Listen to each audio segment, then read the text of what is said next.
Bonjour, voilà, nous commençons notre quatrième méditation partagée.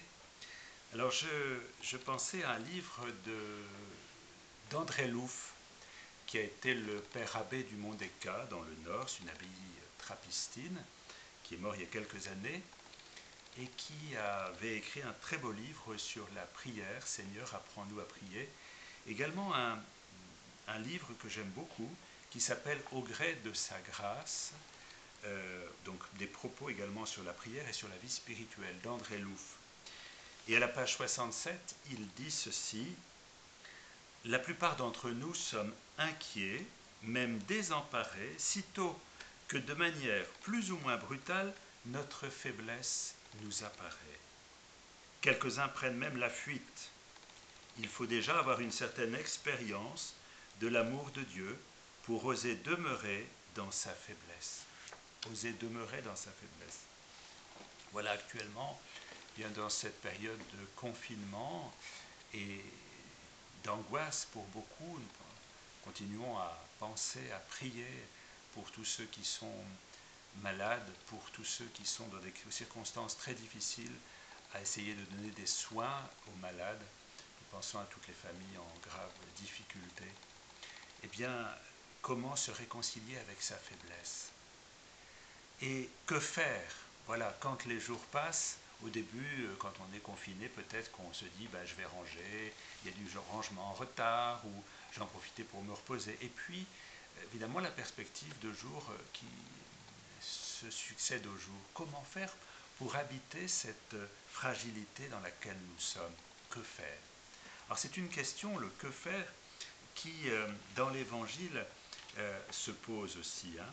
Il y a un moment où des hommes posent la question à Jésus, mais que faut-il faire pour travailler aux œuvres de Dieu, aux œuvres? Que faire pour les œuvres? Vous voyez, c'est deux fois le faire. Et Jésus répond: croire à celui qui l'a envoyé, voilà l'œuvre de Dieu. Donc, croire à l'amour de Dieu qui va nous transformer, nous, en son œuvre.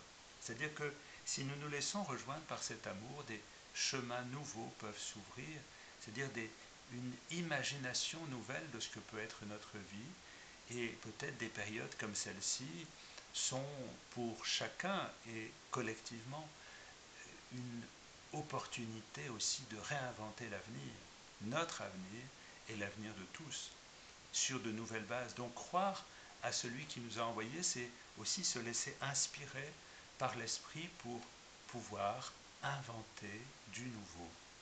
Et il y a un entretien au début de l'évangile de Jean entre Nicodème et Jésus. Et Nicodème vient de nuit, voilà, pour trouver Jésus et lui dit: Rabbi, nous le savons, tu es un maître qui vient de la part de Dieu.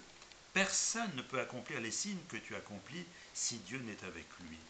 Jésus lui répondit: en vérité, je te le dis, à moins de naître d'en haut, nul ne peut recevoir le royaume de Dieu. Nicodème lui dit: comment un homme peut-il naître une fois qu'il est vieux? Peut-il une seconde fois entrer dans le sein de sa mère et naître?